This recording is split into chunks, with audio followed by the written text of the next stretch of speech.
Drop it.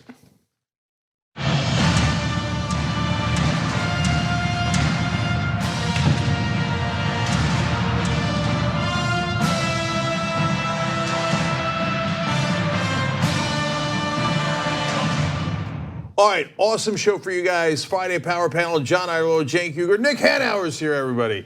Nick, great to have you here, brother. Okay. Thank you for having me. Nick's a fascinating cat. I'm going to tell you more about him in the next break, but he has founded or financed 30 companies. True Patriot is a bestseller. Gardens of Democracy is another book. He has championed the $15 an hour minimum wage back when it was called, quote, near insane. Yes. Okay. And his group is called Civic Ventures. And get a load of this now, Pitchfork Economics with Nick Hanauer. That's a podcast, and you can get it on the TYT network. We've got mugs for it. It's lovely. We're going to talk more about it in the second segment. And we got a ton of stories for you guys, including Donald Trump's panic and his new appointments. We got a new attorney general nominee, et cetera. So much news, but we got to get to the breaking news right away because Michael Cohen, the prosecutors have come out with information with what they're going to charge. So John Idaho, take it away. Yeah, looks like it's a bad day to be Michael Cohen and whoever it is that's individual one. They're screwed. Okay. Okay, so let's talk a little bit about this. Today, both federal prosecutors in New York State and Robert Mueller released their sentencing guidelines memos for Michael Cohen, the former lawyer to Donald Trump. There's a lot in these. Some areas of overlap between these two different offices, some areas where they disagree, including, I would say, fairly significant ones. But the most important part is the recommended sentence, of course. And what I'm gonna read you is coming from the New York version of this. So this is not Robert Mueller's suggestion, but what the New York prosecutors say is, the applicable United States sentencing guidelines range is 51 to 63 months imprisonment. This range reflects Cohen's extensive, deliberate, and serious criminal conduct. While the office agrees that Cohen should receive credit for his assistance in the SCO investigation, that's the special counsel's office, that credit should not approximate the credit a traditional cooperating witness would receive, given, among other reasons, Cohen's affirmative decision not to become one. So there two interesting things. One, he's looking at potentially years in jail. The second, that he is not a cooperating witness, at least with that investigation, so bear that in mind. They go on to say, the office respectfully requests that this court impose a substantial term of imprisonment, one that reflects a modest downward variance from the applicable guidelines range. So despite his seeming assurance that his assistance will result in little or no time in jail, he's apparently gonna spend some time there, at least if they get their way. Yeah, that is fascinating. I did not expect that. I thought that it appeared on the surface that he had given substantial help to prosecutors, and I didn't think that he was going to get no jail time as he was looking for, but that they would come out much lighter than they did, particularly given the Flynn context. Yeah, right. That Mueller basically let Flynn off, right? I'm surprised. Yeah, I think that there are a couple possibilities here. One is that that Cohen's cooperation is not as much as it appears in public. Another is that the federal prosecutors disagree with the special counsel. Yeah. So they say, okay, hey, Mueller, that's his investigation, and bless his heart, but in our investigation, he didn't cooperate that much. I'll give him some credit for cooperating with Mueller, but that's a separate investigation. And then the other one that is certain, but how much of a factor each three of these things is of course an open question. The last one that's certain is his crimes are worse than Flynn's. Exactly, far worse than we may know. Yeah, and worse than we may know, right? Yeah. And a lot of what you said is going to be borne out when we look at sections from both of these different documents. First, though, I'm not going to read the whole thing. It's still kind of long, even though this is cut down.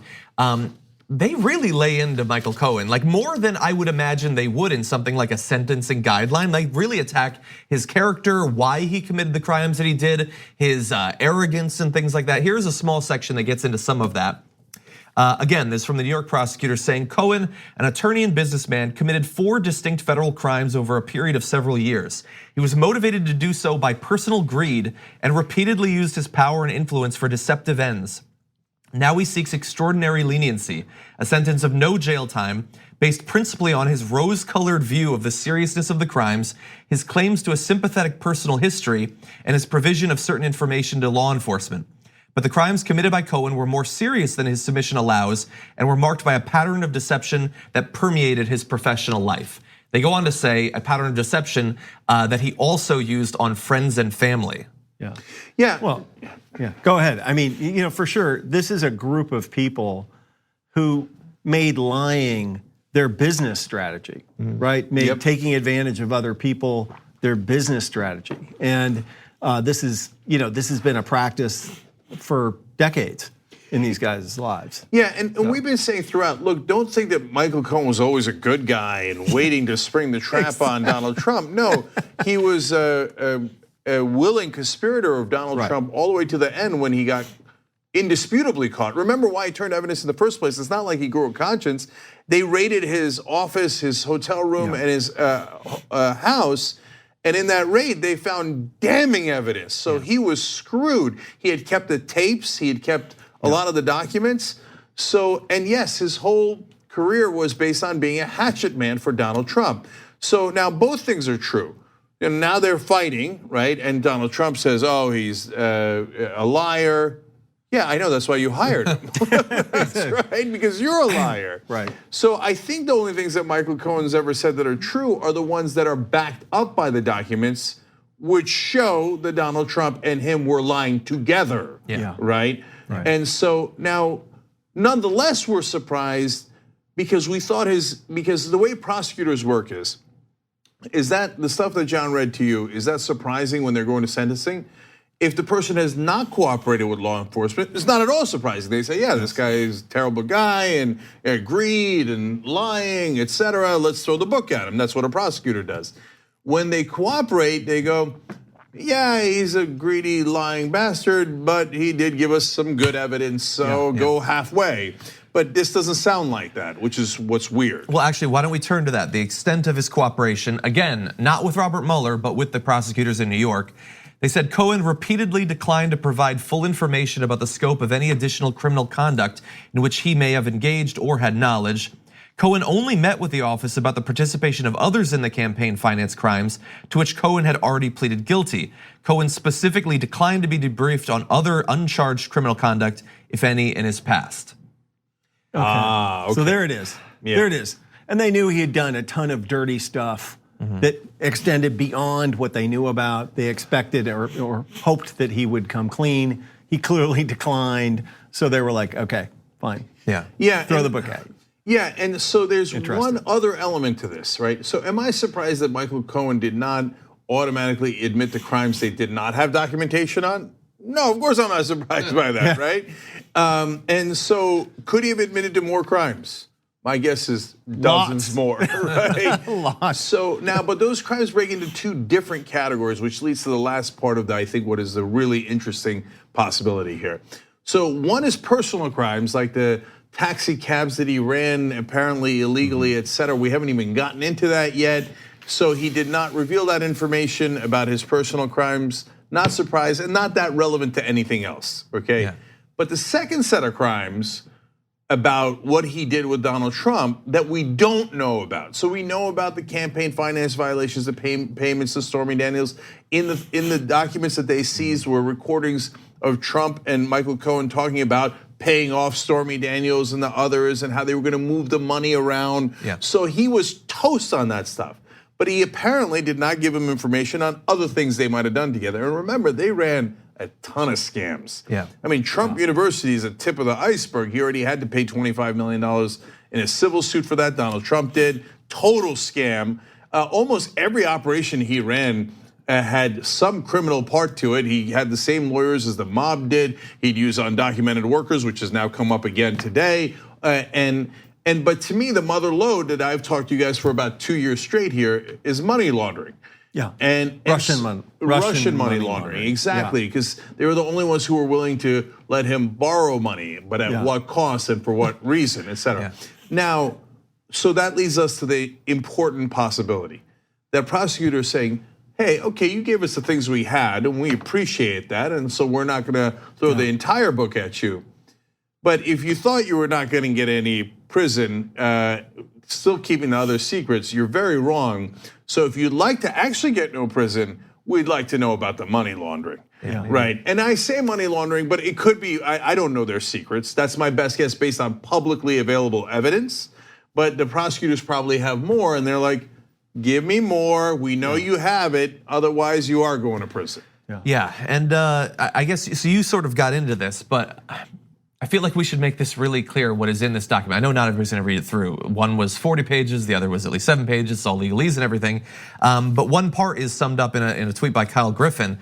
They say Cohen acted with the intent to influence the 2016 presidential election by committing campaign finance crimes. Cohen himself has now admitted with respect to both payments, he acted in coordination with and at the direction of individual one. This is a person that we've long known was Donald Trump. It's very clear in these documents that it's Donald Trump. And they're not charging Donald Trump with a crime there, but they are saying that it was a coordinated thing specifically to influence the election. They didn't do this and it turned out that they broke the law. They knew they were breaking the law. They broke the law specifically to influence the election in the closing days of the election. So while they are not charging Donald Trump with a crime, they are saying that the president committed a felony and coordinated another person to commit a felony. Right. Yeah, absolutely. I mean, now his campaign manager has pled guilty, let alone been indicted. His personal lawyer, Michael Cohen, his national security advisor, and several other campaign officials, and we've got over 50 indictments. And then add to that what we just found out today. We all suspected, but it is confirmed that it was the president who committed the felony along with Michael Cohen. Yeah. Well, here we are. Now begins the question of, are we going to do anything about it? Yeah. Yeah. And bear in mind with both this and what we're going to get into with the Robert Mueller sentencing memo, like we have all of this because even though those are New York prosecutors, we have all of this because of the special counsel's investigation. He handed off components of this investigation to state investigators as well. The right wingers that did not want this to be set up in the first place and have attacked us whenever we talk about it since then, we wouldn't have had any of this stuff if not for that original investigation. So thank God it proceeded. But why don't we move on to Robert Mueller's memo? Okay. Robert Mueller apparently disagreeing to some extent with the prosecutors in New York about the extent of Michael Cohen's cooperation. Now understand that what Robert Mueller appears to be focused on in the memo, which we're gonna talk about now, isn't necessarily just the campaign finance violations that the federal prosecutors are talking about. So in terms of cooperation, he said this.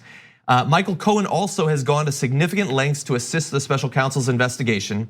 He has met with the SCO on 7 occasions, voluntarily provided the SCO with information about his own conduct and that of others on core topics under investigation by the SCO, and committed to continuing to assist the SCO's investigation. The information he has provided has been credible and consistent with other evidence obtained in the SCO's ongoing investigation. And so look, that's pretty vague, although they do use the term core topics, and so we can imagine what some of those might be. Yeah.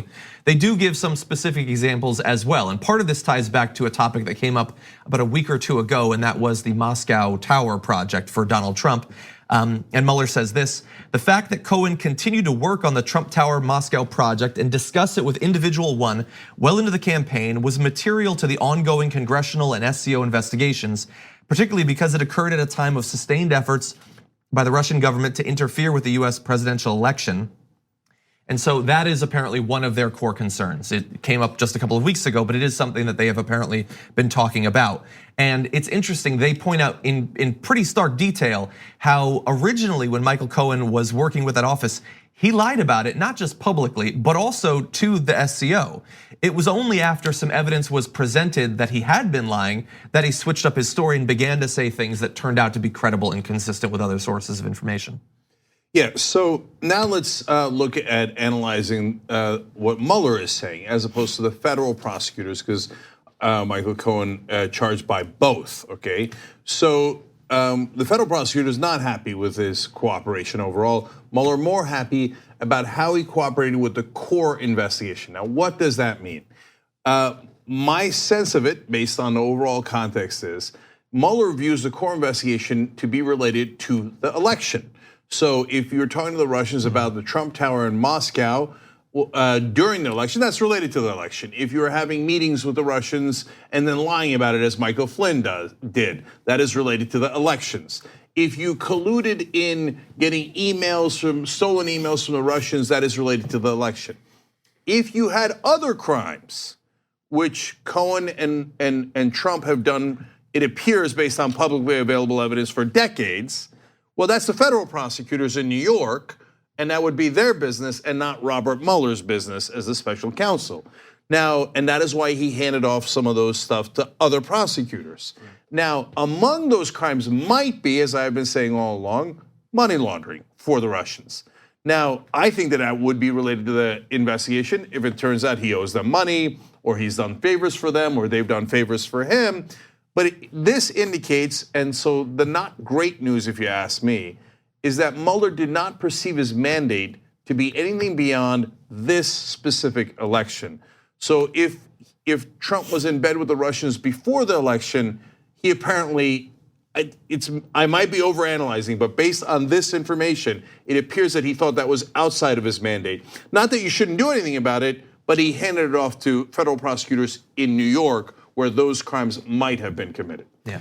Do you think that there's anything to the difference between the approach of New York and the approach of Mueller in the three-dimensional chess game of pardons that's going on too? Yeah, there's three layers to that. It's a great point, Nick. So one is political, which is, hey, Trump's constantly been attacking the so-called witch hunt of the special counsel, trying to fire the special counsel. Well, you can't. It's much harder to fire federal prosecutors in New York and elsewhere, and he hasn't done as much propaganda against them, that he hasn't laid the field, et cetera. Then there's the secondary issue, which is who can receive pardons and who can't from the president. Yes. People at the federal level can receive pardons from the president, but not at the state level. So if they wanted to make it fully pardon-proof, they would then hand it off to not federal, but state prosecutors. So, and there are plenty of crimes that Michael Cohen might have committed and Donald Trump might have committed. And Paul Manafort. And certainly Paul Manafort at the state level. So then they could not get a pardon under any circumstance for those. But that some of those investigations have begun, but they're a little bit earlier in the process than these federal investigations. Right. I want to read one more section just because I like a bit of terminology used by Robert Mueller in the sentencing memo.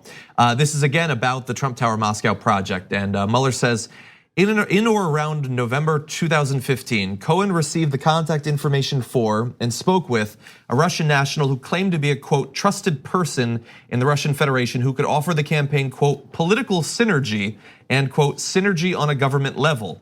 The defendant recalled that this person repeatedly proposed a meeting between individual one and the president of Russia. The person told Cohen that such a meeting could have a phenomenal impact not only in a political but in a business dimension as well, referring to the Moscow project. Because there's, quote, no bigger warranty in any project than consent of the president of Russia. Cohen, however, did not follow up on this invitation. And so I just note the inclusion of political synergy because you are likely to hear no collusion was mentioned in the document. I believe that that's about the same thing. Yes, maybe. Let's look up the word collusion. Exactly. Political synergy might be a pretty close synonym. But importantly, and what we've been leading up to is, as I've been saying this whole time, there does seem to be disagreement between the federal prosecutors and Robert Mueller in terms of what sentence he should serve, at least subtly. And so, skipping ahead a bit to the control room, Mueller concludes by saying the government respectfully submits that the court should give due consideration to the defendant's efforts set forth above, and that it would be appropriate to allow the defendant to serve any sentence imposed in this case concurrently with any sentence imposed in United States v. Cohen. So hypothetically, I don't know how long that sentence is, but that could take some time off of his full sentence. Right, so they're recommending that it not be served back to back, but at the same time, which of course greatly reduces his sentence. And so that difference between the federal prosecutors in New York and Mueller's office is very important, because Mueller is saying, as to the core issues that I am investigating, which is the election, Cohen has been fairly forthcoming and very helpful. And the federal prosecutors are saying, when it comes to the other crimes, not so much. And hence the difference in how they're treating him. Yeah. And you might have read earlier today when people were talking about what the Mueller team was likely to come out with, we were expecting both these memos about Michael Cohen, but also information about Paul Manafort. How is it that he actually breached his agreement with the SCO? And according to Jake Tapper, he reported that Robert Mueller's team will file its description of how Paul Manafort breached his cooperation agreement largely under seal. So unless something has changed since we went live, it is likely that for the time being, we won't know exactly why. And I mean, there are a couple of reasons why they might want to hide that information, but it's probably not good for Paul Manafort that they need it to be hidden still. Yeah. Yeah. I think that if Cohen was expecting no jail time and all of a sudden got this, does he give up more information? Does he then say, okay, what do you need? What do you need for me to serve no prison time? Do you need, evidence on crime X? And he'll probably offer a lower one, right? And they'll go, right? Again, look, we can't know with certainty if Trump did money laundering, but there's so much available evidence. He buys properties and sells them at much higher rates to the Russians now, which makes no economic sense except for it's money laundering 101.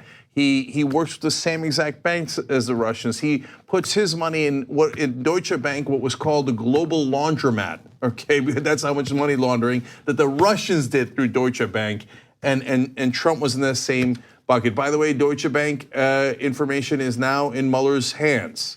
So a lot of that is out there, and if Cohen is privy to that, and he might not be privy to it, right? Then he certainly has that chip in his pocket. And if he does, this is probably the time he's going to want to use it. Yeah. First break. All right, let's do a break. When we come back, there's, as I promised you, a ton of news today, including what is the new nominee for Attorney General. He seems to be part of the establishment. Does that mean he's going to uphold the rule of law? Hold. It doesn't mean that at all, unfortunately. So we'll explain how bad this nominee is when we come back. All right, back on the Young Turks. Let me give you an update on Amplify, all the wonderful people who are amplifying our progressive message by sending Young Turks membership to journalism students and members of the media and political and social figures as well. So Sherry Bonham from Alberta, $150. That's 3 memberships to journalism students. Plus you get the Young Turks t-shirt specific to this campaign. You can participate by going to tyt.com/amplify. Dennis Rosen from Monterey, California, $150. David Rosado from New York, $150. Hannah Witt from... We need to talk about a relatively new show called the Republic, or UNFTR. As a Young Turks fan, you already know that the government, the media, and corporations are constantly peddling lies that serve the interests of the rich and powerful. But now there's a podcast dedicated to unraveling those lies, debunking the conventional wisdom. In each episode of the Republic, or UNFTR, the host delves into a different historical episode or topic that's generally misunderstood or purposely obfuscated by the so-called powers that be, featuring in-depth research, razor-sharp commentary, and just the right amount of vulgarity. The UNFTR podcast takes a sledgehammer to what you thought you knew about some of the nation's most sacred historical cows. But don't just take my word for it. The New York Times described UNFTR as consistently compelling and educational, aiming to challenge conventional wisdom and upend the historical narratives that were taught in school. For as the great philosopher Yoda once put it, you must unlearn what you have learned. And that's true whether you're in Jedi training or you're uprooting and exposing all the propaganda and disinformation you've been fed over the course of your lifetime. So search for UNFTR in your podcast app today and get ready to get informed, angered, and entertained all at the same time.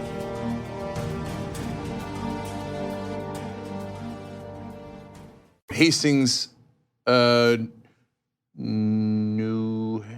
Nebraska. Okay, yes. That took me a second. Thank you, Hannah. $150. Douglas Ferrarelli from Petaluma, California. $500. Oh, thank you, Douglas. You go on the Young Turks honor roll as well as all the others. That's 10 memberships for journalism students. Nikesh Patel from California as well, $150. Alina E. from Raleigh, North Carolina, $150. And Josh Diekman from Akron, Ohio, $1,000 to get Jim Carrey and his staff Young Turks membership. Oh, the Carrey. All right, insult. okay, Right. God bless. There's many out there left. You've got C-SPAN, other folks in the media, Schumer, Pelosi. I think they might need it the most. Get them the progressive message that you get through the Young Turks membership. I would love for their staff to have it too. That would be huge. So that's why we offer more through those. And then one more, Tim Bergestuen from Norway, $150. Thank you. Well, now you're going to make us send that shirt all the way to Norway. Bless your heart. Okay. I'll bring it the next time I go. Now, a couple of tweets that you guys sent in using hashtag TYT Live. Mandy Blizzardborn, which is a super fun handle, says, hey y'all, give friends and family the gift of TYT Network membership. Trust me, it's worth it. Well, that's a very nice message. By the way, you don't have to just do Amplify. You could give gifts to people you know. That's tyt.com/gift. Hey, I like John. I'm going to give him a gift of membership. Nick, etc. Right? And last one, Topher Reisner says, happy 90th birthday, Noam Chomsky. Yeah. Oh, well, thank you for nice. pointing that out. And continues to say, super excited to see Nick Hanauer join the power panel. All right, there Thank you you. go. So let's talk about Nick for a second. There's a little bit more breaking news. So Nick is doing a podcast called Pitchfork Economics that's going to be on the TYT network. His organization is called Civic Ventures. And Nick is a wonderful progressive who's been fighting to raise wages for everybody. Now, you helped finance and found 30 different companies. 37, but Okay, 37. Whatever. 37. Who's counting? Who's counting? But why didn't you just build moats and just keep it and not worry about wages for other people? Now you're asking a deep psychological question that only my mom could answer. I don't know. I just didn't seem like the right thing to do. And to be clear, if the economy and the democracy collapse, it won't be that fun to be rich either. Yeah. I quote you on that all the time. Yeah, and we're definitely headed that way. That we've created a set of policies that basically have turned the economy into this death spiral of falling demand, which both harms businesses long term, but also leads to the kind of insane polarization that we have in our politics, and just generally makes it a bummer to be an American. Yeah. I just feel really strongly that we have to get the country back on track. And the core of that is to make sure that every American who has a job gets paid enough to live a dignified life without having to rely on food stamps. Right. So Pitchfork Economics gets released Tuesday, December 11th. That's when it begins. So for the folks at home, what do you do on the podcast? So what we wanted to do was do a podcast that was solely devoted to issues around economics and political economy.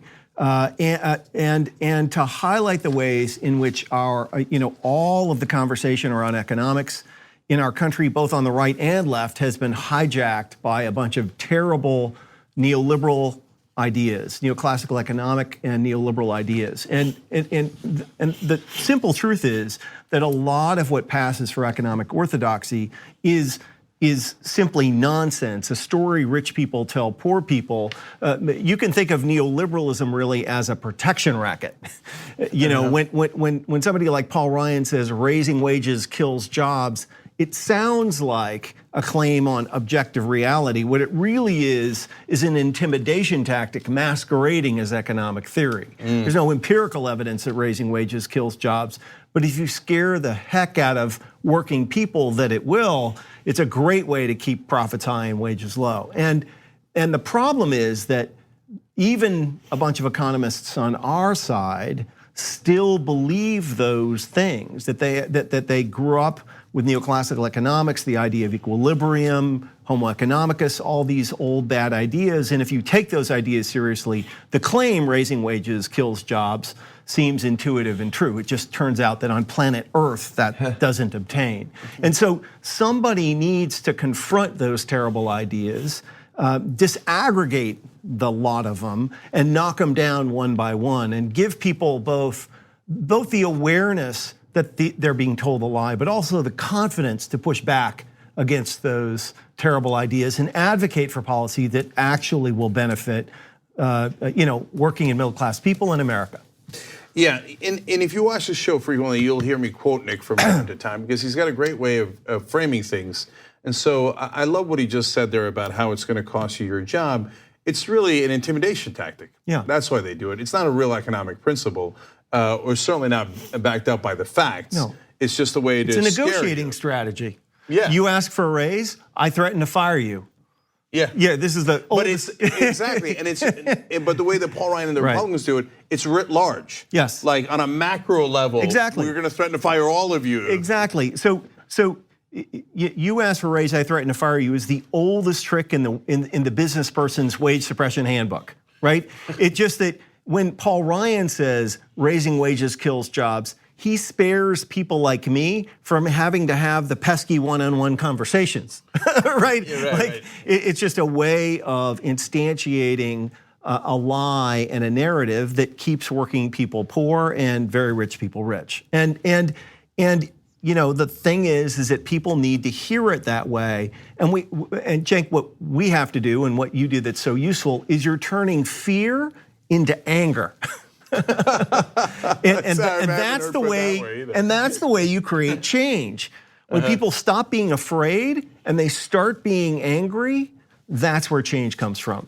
And that's why this is so important. I hear you, brother, and that's why being angry on the left is actually useful for a change. We only get it from the right usually.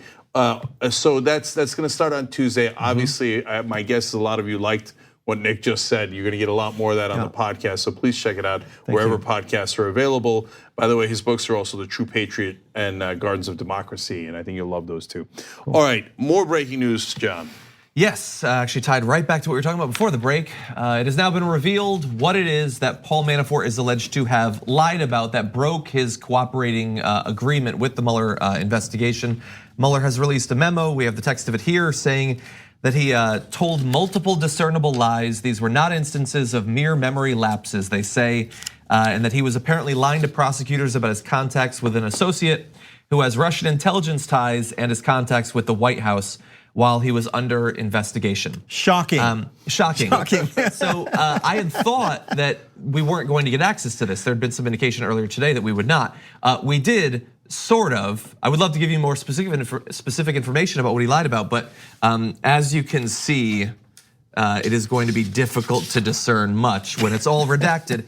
The interesting thing about redaction though, and this is where you get into, we're gonna need to do a little bit more digging, is when you redact a paragraph, I mean, you could put anything in there. You could put a paragraph from Harry Potter and you wouldn't know if it fits or not. But there are some places where they're only redacting one word. And this is just my gut, but there's a sentence, after being told of such evidence, Manafort conceded that he and Kilimnik discussed or may have discussed at each meeting. And it sure looks like individual one is gonna fit in that block. I'll have to mess around once I'm back at my computer. Just get a ruler out. Exactly, yeah, exactly. People started doing that in earlier redactions. Exactly. And saw that Donald J. Trump fit. Yeah, this one looks like more like individual one, I'm not sure. But anyway, we don't know anything more about the actual nature of the lies. We do know that apparently in these cases, they had evidence independent of Paul Manafort that they were able to use to get him to finally concede that he had in fact been lying. So, and apparently he was also lying about $125,000 transfer of funds. Yeah. Now, the reason we're not making a bigger deal out of it is because this is a giant, of course. Yeah. Right? Plus $125,000, that barely gets you an ostrich vest. Surprise. Yeah, and I got news for you. The person he was lying about was Donald Trump. Okay, and when that comes out, that's not going to be the least surprising news you've ever seen. So it's not like, oh my God, we took out the redacting thing and it was Bob Dole, right? No, but I'm saying the reason I point that out is a lot of people believe that Paul Manafort, so far, all of the crimes are just independent. It's just about him. It's about his business activities. Doesn't have any connection with Donald Trump. Right. So that's a great point. Yes. Yeah. Okay, with that, why don't we move on to other political news? Today, Donald Trump nominated William Barr to be the next Attorney General of the United States. He was, of course, an Attorney General quite a while ago under former President George H.W. Bush. And so, look, there's interesting information that really comes in two categories that I'd like to talk about in this video. There's going to be why it is that Donald Trump chose William Barr, a guy who has got to qualify as an establishment figure. And he's supposed to be draining the swamp after all. So why did he actually choose him? And then what do we know about what sort of AG he might be based on what he did while he was AG the last time around? So we know a little bit about what he did in the interim. After the Bush administration, he spent most of his post-government career as the top lawyer for the telecommunications company that became Verizon, from which he retired in 2008. He later joined the Kirkland and Ellis law firm. There is some initial discussion online that I've seen about some of the activities between Verizon and the NSA that would have taken place during that time that as their chief lawyer, he would have had to have been familiar with. So that is interesting. If you're worried about privacy, government, like intruding into your privacy, it looks like he might have an interesting history in that regard, but some of this is still in the early stages. So in the beginning, it actually sounds pretty good when you just look at the beginning of his resume, and I'll tell you why. So he's establishment through and through. Now, do the Young Turks like the establishment and defend them? No, not remotely. But given the choice between like sane people who we fight against, their neoconservative and neoliberal policies, and the insanity and over-the-top personal corruption of Donald Trump, the establishment at least gives you a sense of some degree of sanity, right? Yeah. So Kirkland Ellis, establishment through and through, one of the top law firms in Washington, deeply connected to everybody else in Washington. Verizon, obviously a giant corporation. This guy's not obviously a criminal. Yeah. So that's something. Right. It's not like, hey, we found this thug off the street and he, but he says he's loyal to me, so I like that, right? Yeah. So, and working for George H.W. Bush, which we all, not us, but the mainstream media just went on this huge thing of like, oh, what a wonderful, kind, gentle, gentleman, wonderful person. We gave him more nuanced description. He did have positive sides and also negative sides. One of them was Iran-Contra, which is going to relate to this in a second. It is. Yes, but once you get past that surface, oh boy. Yeah. It turns out, there's a very good reason why Donald Trump picked him. And as John tells you that, don't get too distracted by the fact that in our particular way that we have framed the shot, and it was unintentional, it appears that William Barr finds John delicious. Let's take a look at his one shot. Oh my God. It's always hard to know which way to go. Okay, so I'm gonna try to keep a straight face as I tell you about his political history. Just like, there he is, looming, looming. Okay, so I've never felt more like a snack. Okay, so last night, the New York Times had a report out where we already thought that it might be William Barr at that point. The name had been floated, and apparently they had sources inside of the White House that had been in this process when his name was being floated, as well as multiple others. And apparently, one qualification kept coming up in the discussion while various names were being bandied about. In some of those conversations, Mr. Trump has also repeatedly asked whether the next pick would recuse himself from overseeing the special counsel investigation into whether his campaign conspired with Russia and its interference in the 2016 election. Mr. Sessions recused himself early in his tenure, souring his relationship with Mr. Trump, who wanted a loyalist managing the inquiry. So again, that wouldn't necessarily be at the top of your qualifications list if you were a truly innocent man who wasn't worried about what was going to be found, but an alternative hypothesis is that would be very important to you. And I don't know enough about William Barr to say whether or not there had been strong evidence of that. We're gonna go through some of it, but that apparently was at least on the mind of Donald Trump as he was considering him. Yeah, all right, well, let's begin, okay? You wanna get into some of the specifics of what he's talked about? Yes, absolutely, because there's two different problems with William Barr. One is specific to policy. He is horrible on criminal justice reform, the war on drugs, etc. If you thought Sessions was bad, wait till you get a load of William Barr. It was a low bar, if you will, and he couldn't clear it. But as it relates to Trump, potentially even more disturbing. So Exactly. it's a twofer. So let's go through a little bit of this. Back in November 2017, Barr told the New York Times that there was actually more basis to investigate Hillary Clinton for the Uranium One deal than there is to investigate Trump for potential collusion with Russia. He went so far as to say the Justice Department was wrong to give Clinton a pass. And he also talked about how he doesn't find it particularly worrying for Donald Trump to be continually accusing his former political opponents of various crimes without evidence. So there he's echoing some right-wing conspiracy theories, as well as saying that Hillary Clinton, hypothetically, if he becomes the AG, could be investigated. He's not against it. Yeah, having read a little bit more details of what he wrote, he writes it far more eloquently than Donald Trump does. It's more nuanced. Yeah. And it's a positive thing that it's more nuanced, but it's a slight negative that he could put a better veneer on it. Like Trump is too stupid to intellectualize arresting your political opponents. That's why you bring in William Barr, right? And he puts it in legal terms, and you go, "Well, I suppose," or you certainly don't think that, but enough Republican senators could think that to be able to justify it. It's a fig leaf. And somewhat related to this investigation that he would be in charge of, in a Washington Post op-ed, Barr said Trump not only did nothing wrong in firing James Comey, but that he actually, quote, made the right call. And of course, at that point, he knew that Donald Trump had already revealed what was on his mind when he fired him. I mean, look, he says, like, if you just look at the qualifications, the ability of the president to choose who serves him, is it actually wrong for him to have fired him? And hypothetically, no, the president does get to decide, those sorts of things. But he is being investigated at that point, and he said to Lester Holt that it was this Russia thing that was on his mind. Once he said that, you can't pretend that this was a concern about his qualifications. Right. And that's what you bring William Barr in to do, pretend. Because does Barr really believe, remember the actual justification for firing Comey was that he was too hard on Hillary Clinton.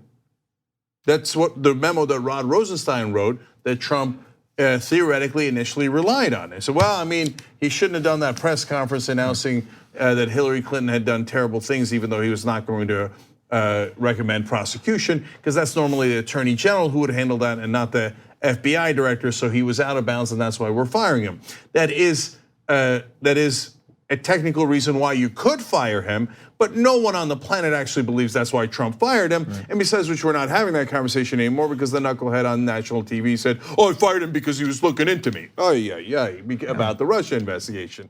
So, but Barr, with a straight face, goes, "Yes, I think he was right to fire Comey." That's a dangerous guy. Yeah. But we shouldn't be surprised that he's picked a right-wing tool to be the attorney general, right? I mean, I'm trying to go through in my head what a case is that we would prefer. No, but I'll tell you, it was surprisingly crafty. But this is it's a country of 330 million people. So I say, like, Ted Cruz is a slimy guy, and he's unbelievably unprincipled in how he takes donor money and pretends to be for freedom. I mean, we've gone through, but you know what? It's a big country. You could find a Ted Cruz, right? Yeah. And it turns out you could find the one guy who appears to have establishment credentials enough for Republican senators to confirm him, while actually being totally maniacally pro-Trump, pro-pardons, and as bad as Jeff Sessions on the actual policy. I mean, this guy is near perfect for Trump. Well, and related to that, we should mention that with the Iran-Contra incident, he got involved with the special counsel investigation at that point that was looking into the pardons that were given, and he effectively stopped the prosecutor from having any teeth, basically, to do an investigation of those pardons. Yeah, and so look, I want to talk about Iran-Contra just a little bit more, because I think that's maybe even a more important reason that Trump picked him than him saying, "Oh yeah, you should have fired Comey, you should look into Hillary Clinton, etc." He also said that he was right to fire Sally Yates from the Justice Department, he would now lead. George H.W. Bush during the Reagan administration had participated in Iran-Contra. Let's keep it real, that's what happened, okay? He might have had other good parts to his tenure, but and that is where they sold weapons to Iran, okay, to the Ayatollah Khomeini, because they wanted to fund right-wing paramilitary groups in Latin America. I mean, it was a disaster. The negotiating with terrorists, selling them weapons, that's Reagan and Bush. So, and then they turned around and said, oh, the Democrats would like to do that. No, you guys did that. That's a fact, okay? Now, another guy that would participate in that and was critical in it was Reagan's defense secretary, Caspar Weinberger. So H.W. Bush gets in office and he's like, should I pardon the people that were involved with me in the Iran-Contra affair? And who does he bring in? He brings in William Barr. And William Barr says, why, of course you should. You should not only pardon Caspar Weinberger, but you should also pardon these 5 other guys so nobody ever catches any of you. So that's what William Barr is famous for. Yeah. And so if Donald Trump says, should I pardon people? William Barr is gonna be like, ooh, I've got the answer. The answer is always yes. Now let's turn to the policy because man, William Barr is in a sense exactly what's wrong with Washington and the elite. He says for everyone else, lock them up, lock them up, lock them up. For the elite, pardon, never lock them up, no matter what crimes they committed. But for the rest of you, jail sentences. So he wanted to and did escalate the war on drugs back in the 1990s. He said, even though we have record-breaking imprisonment in this country, 2.1 million people, by far the worst rate per capita of any country in the world, he says we don't imprison people enough. He said that back in the 1990s. He recently wrote an op-ed saying it again, saying that we should imprison more people for low-level crimes like drug possession. So should we have arrested George W. Bush, who also did drugs, or Obama, or Clinton, or any of those? Because no, not my buddies that pay me money, okay? But you guys, you smoke a joint, and William Barr is going to come for you. He enthusiastically supported Sessions. He went further than Sessions. So he's going to take criminal justice reform terribly backwards, while at the same time shredding rule of law when it comes to the elites. Yeah. So I didn't know enough about William Barr before the selection, but every single thing that I have read so far seems to indicate he is the worst possible pick in the country for the attorney general position, and hence why Trump picked him, the best one for Trump to further his corruption. Can I give you a couple of the worst examples, at least from my point of view, that I gathered? First of all, in 1992, he signed off on a book by the Department of Justice titled "The Case for More Incarceration." We should just have more of it. Yeah. And so on drugs, in 1992, asked about racial disparities in prisons by LA Times reporter Ronald Ostrow, he argued that, quote, our system is fair and does not treat people differently. And then he went on to defend laws that made prison sentences for crack cocaine much harsher than prison sentences for powder cocaine. So he knows full well that it's unfair. It's unfair by design, and he defended that while pretending that it didn't actually exist. He also, by the way, supported, if you're interested in a wall, Barr rolled out a multi-million-dollar plan to beef up security in the San Diego area where crossings were then concentrated. One component of that plan, building a steel fence with the assistance of the Department of Defense. So I guess he was ahead of the curve when it came to that stuff. It's almost like he was invented in a laboratory specifically for Donald Trump. I have one more. Okay. He hired more than 100 immigration and naturalization service investigators to go after, quote, criminal aliens involved in street gangs. Man. We don't know if they're in Long Island, but yeah, he's very well suited to serve Donald Trump. Like you said, there are 330 million people, right? Yeah, you get one. Yeah, I don't know that he could have picked a better one for him, man. Well, last one for me. On the idea that there were victims of the criminal justice system that were wrongly imprisoned, he said that is simply a myth. Really, there's no one in prison that's unjustly imprisoned. What? No, we got it 100% right. What are the people of the Innocence Project doing all day? By the way, to be fair to William Barr, even he doesn't believe that, because he thought if you imprison the people who did the Iran-Contra affair, then that would have been a terrible injustice, and that anyone who's in the executive branch who's committed crimes should, of course, go nowhere near prison. Yeah. Okay. We got to take another break, guys, believe it or not. And we've got a lot more for you guys when we return, because the news does not end here. It's been a tremendous news day. We've got a lot more on shakeups in the Trump White House and crossfire between progressives and conservatives as well. Come right back. We hope you're enjoying this free clip from the Young Turks. If you want to get the whole show and more exclusive content while supporting independent media, become a member at tyt.com/join today. In the meantime, enjoy this free segment. All right, back on the Young Turks. Real quick, Amplify program. Kellen from Indianapolis, $150. All of these are getting a T-shirt. Thank you, Kellen. Justin from Toronto. Lane Shubla from Ramsey, Minnesota. Scott Stanton from Florida. Thank you to all of you. And then these two comments are too good to pass up. Alexa Jones says, if Trump wanted Hillary locked up. At TYT, we frequently talk about all the ways that big tech companies are taking control of our online lives, constantly monitoring us and storing and selling our data. But that doesn't mean we have to let them. It's possible to stay anonymous online and hide your data from the prying eyes of big tech. And one of the best ways is with ExpressVPN. ExpressVPN hides your IP address, making your activity more difficult to trace and sell to advertisers. ExpressVPN also encrypts 100% of your network data to protect you from eavesdroppers and cyber criminals. And it's also easy to install. A single mouse click protects all your devices. But listen, guys, this is important. ExpressVPN is rated #1 by CNET and Wired magazine. So take back control of your life online and secure your data with a top VPN solution available, ExpressVPN. And if you go to expressvpn.com/TYT, you can get 3 extra months for free with this exclusive link just for TYT fans. That's expressvpn.com/TYT. Check it out today. He should have put her on his cabinet. That might have happened. Nice job, Alexa. Resistance is Fruitful writes in, I'm thrilled to say that I just became a TYT member, Nice. and the host I chose to join through is redacted. Is it individual one?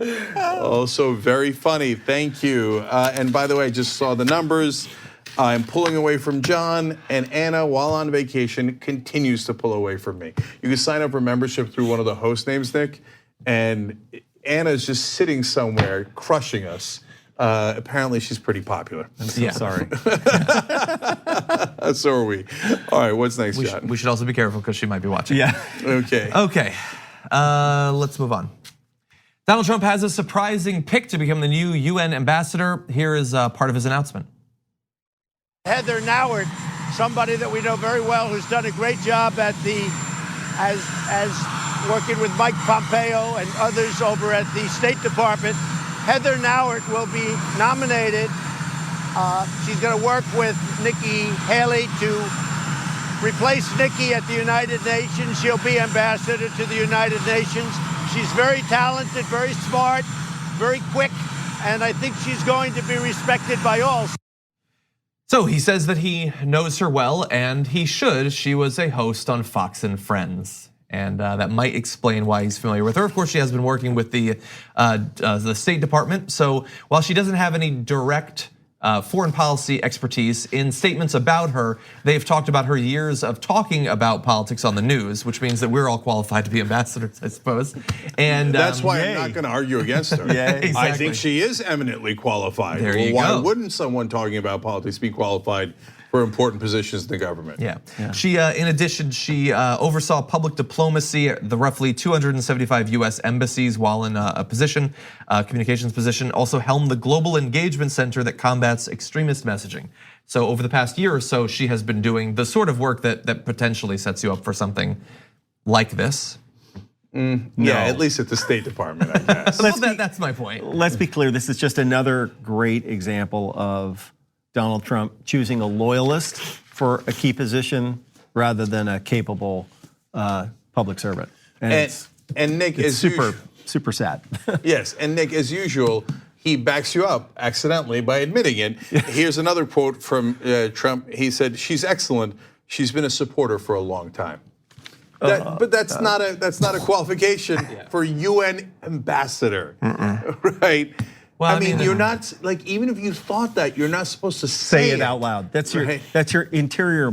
That's your inside voice. Your interior voice. Yeah. Not your outside voice. Yeah. It's better than John Bolton. Yes.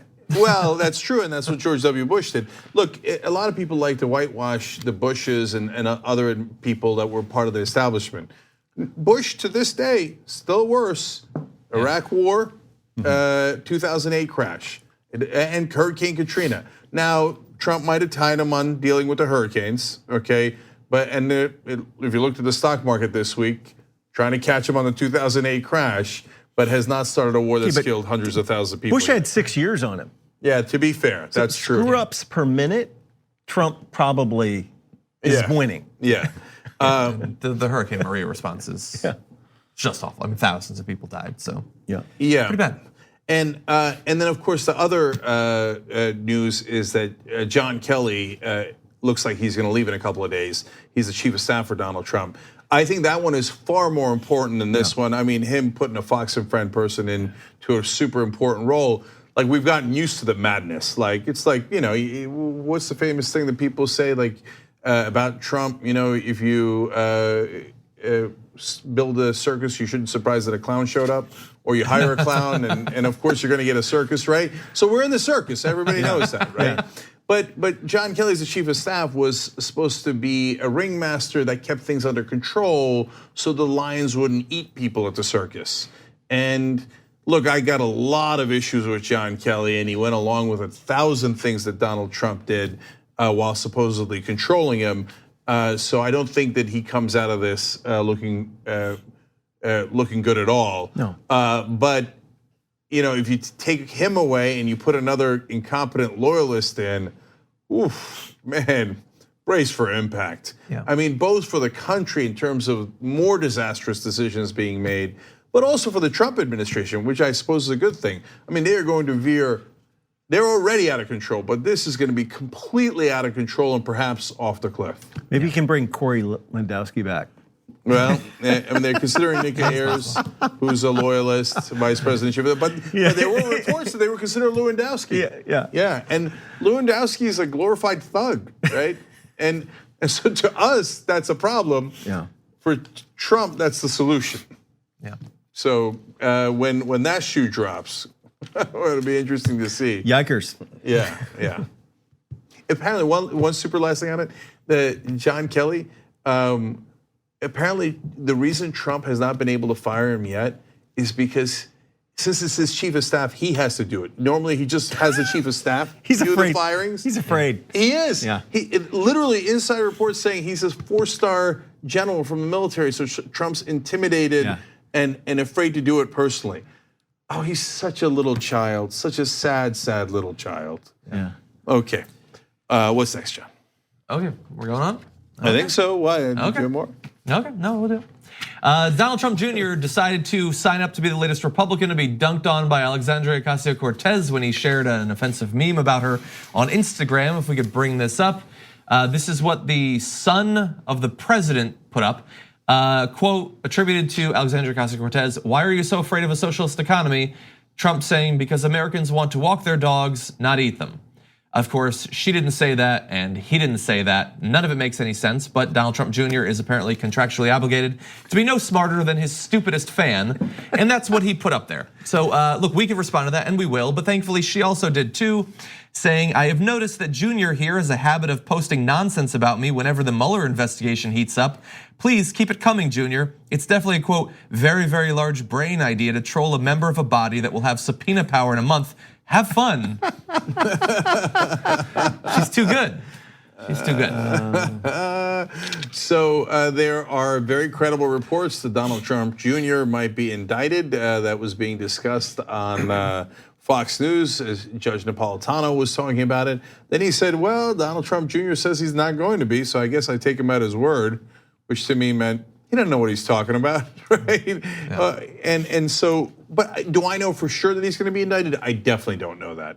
So we'll see. We'll see. The prosecutors know what we don't know.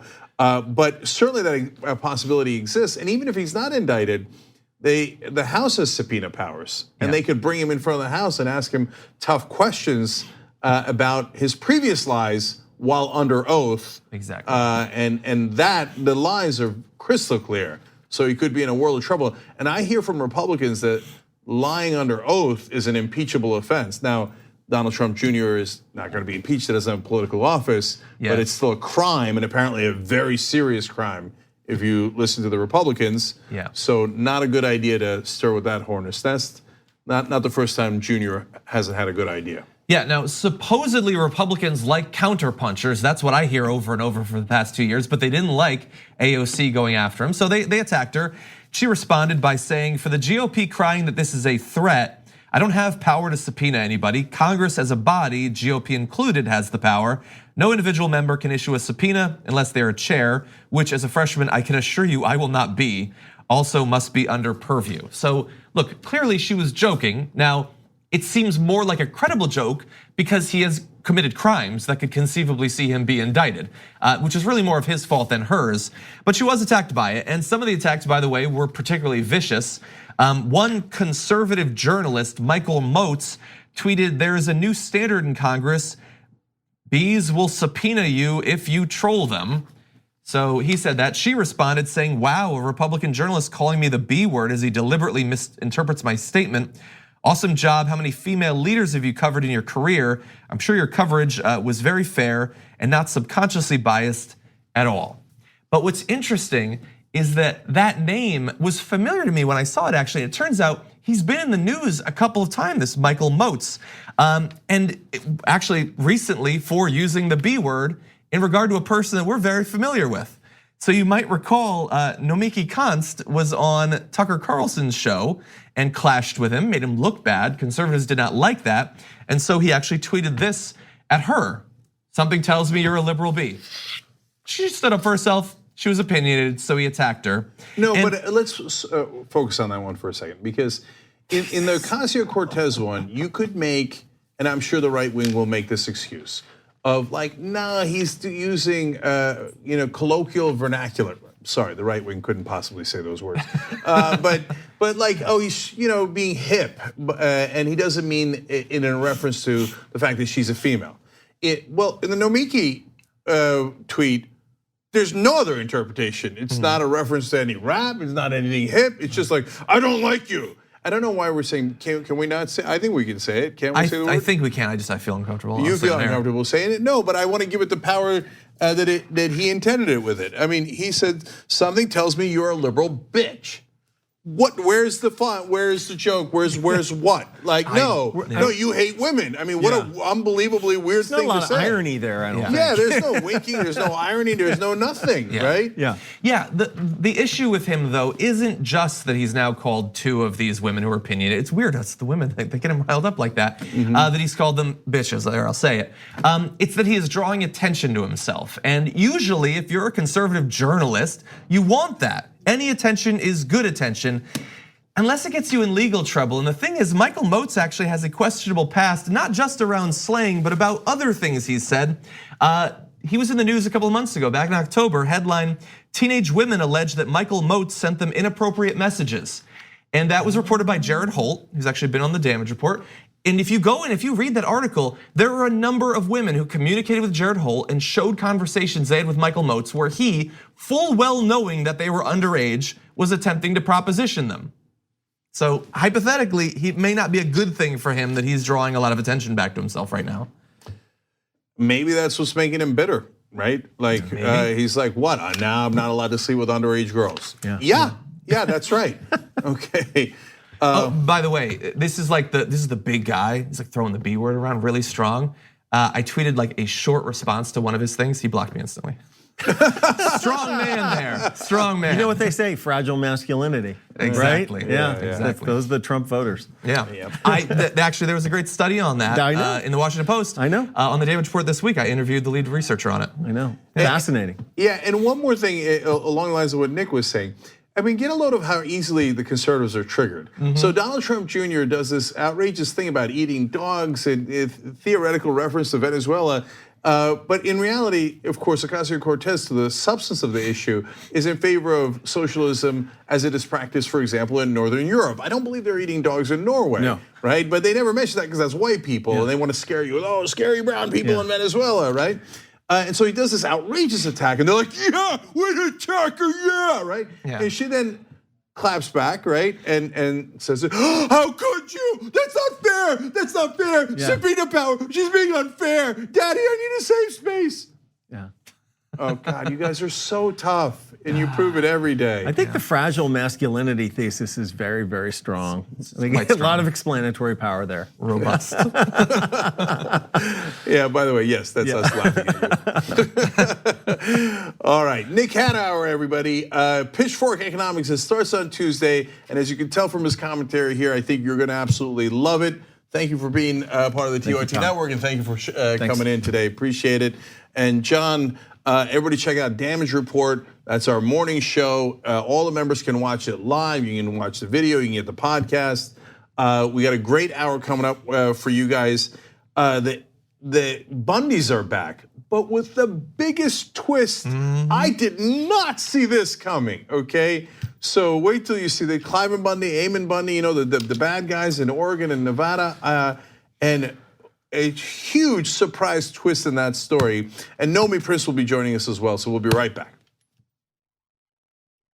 Thanks for listening to the full episode of The Young Turks. Support our work, listen ad-free, access members-only bonus content, and more by subscribing to Apple Podcasts at apple.co/TYT. I'm your host, Cenk Uygur, and I'll see you soon.